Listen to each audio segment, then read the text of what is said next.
Hey, hey, looks like we're back. All right. It also looks like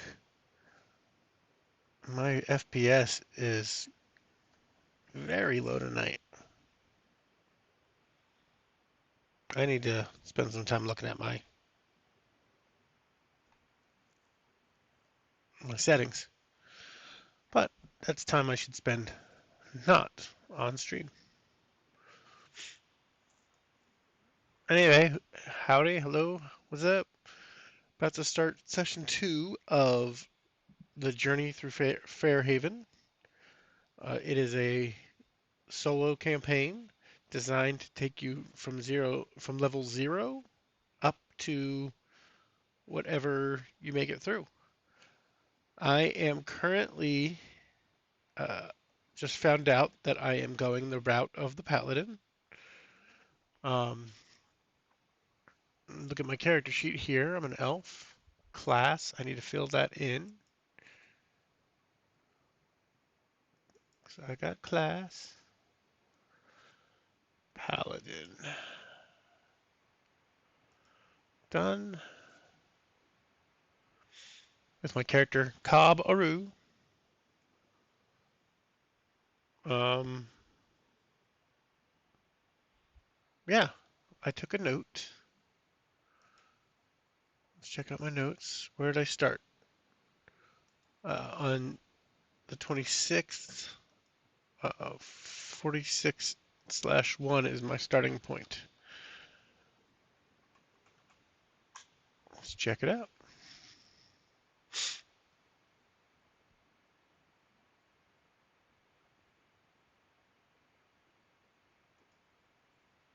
All right, we'll start here.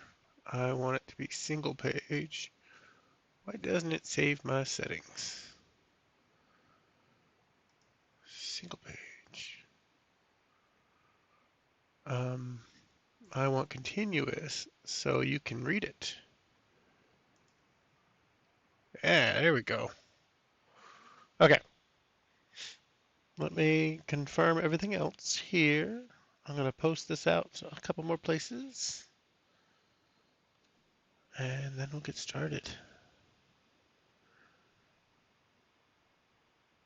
Oh, definitely here.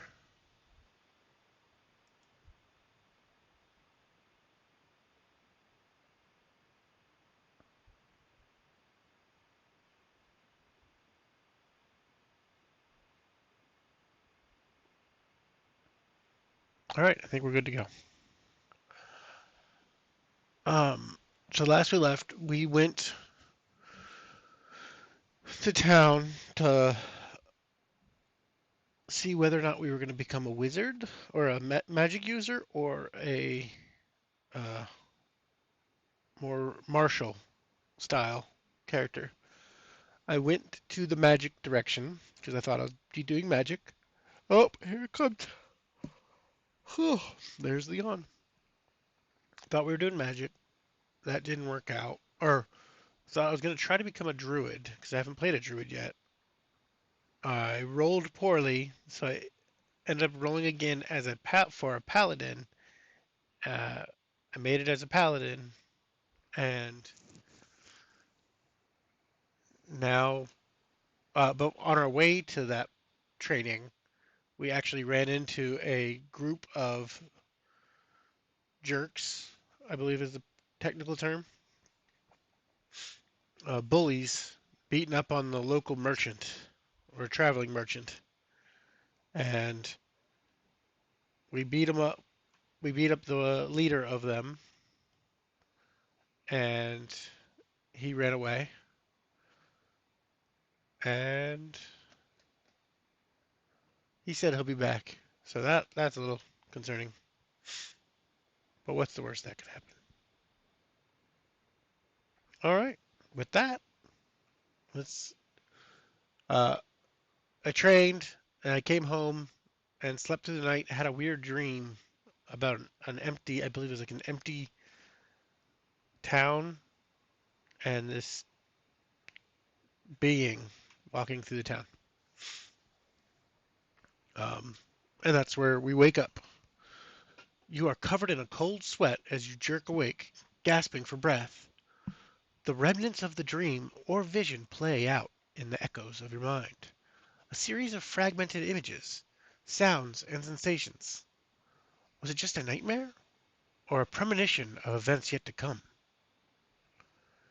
You find yourself sitting up in bed, your heart racing. The scenes from the dream were so vivid, so real. It's disturbing, and you struggle to make sense of it. Despite the restlessness caused by the dream, a new day begins, and with it, the continuation of your chosen training. You find comfort in the routine of the next few weeks, using it as a distraction from the haunting images that have disturbed your sleep. And I dreamed with Alec here, I'm pretty sure. Nope, can't be doing this. Hold on, energy.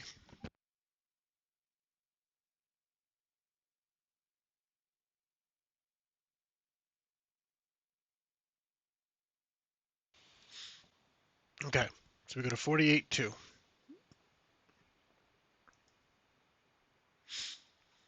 Over the next few weeks of your studies with Alec here, you learn about glyphs that amplify magical energies and understand their importance in spellcasting.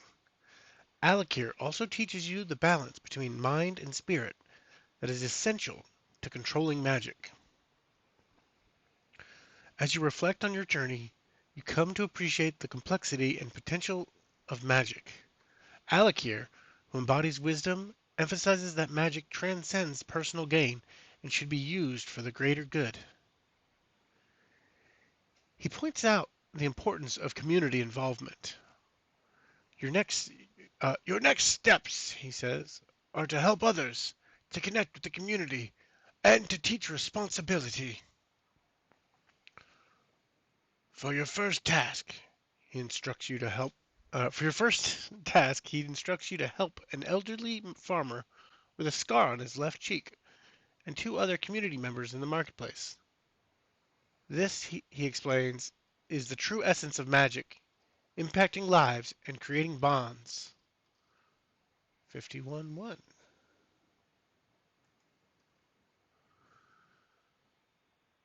You follow the instructions and quickly find someone who matches the description you were given. The desperate farmer introduces himself as Edric. Eodric, maybe. Eodric? Edric. I think it's Edric. He's a stocky man with sun-worn skin, and a perpetually furrowed brow. Edric explains that some of his farm animals have been disappearing over the past few weeks. Every other day, he wakes up to find one or two missing, with faint tracks leading away from the pen. There's also a strange mark, a crude symbol, left at the scene. He gives you a rough map showing the location of his farm and the general direction of the tracks he's seen. Determined, you set out to follow these tracks, hoping to solve the mystery. Should we ask around the village for more information, or travel to Edric's farm and inspect the scene?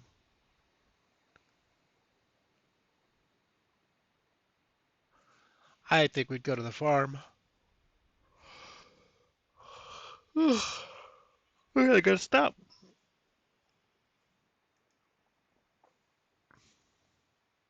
Oh shoot. Is it 55-1?